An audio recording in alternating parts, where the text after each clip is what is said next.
Hello guys and welcome back to this channel, where today guys I'll be showing you how to refund a PayPal transaction on Payhip. So guys, the first thing that you of course need to do is go to Google and type in payhip.com. After that you just need to go and log into your profile or register to Payhip if you haven't already done that of course. But now guys, let's see what we actually have in front of us here.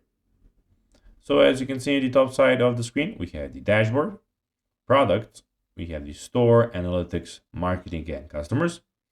And in the top right corner, we have your account and everything about it. And in the very middle of the screen, we have the store essentials. But now guys, let's see how you can actually go and refund a PayPal transaction on Payhip. So first of all, you need to go and find a transaction. So click on open cases to view any ongoing disputes and then find the transaction that you want to refund. So you can find those of course in your profile and with your customers and everything.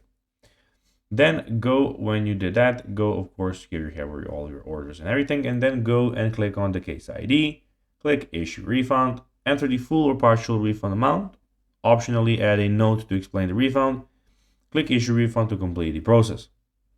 Then just notify the buyer so let the buyer know that the refund has been issued. So guys, that will be everything for this video.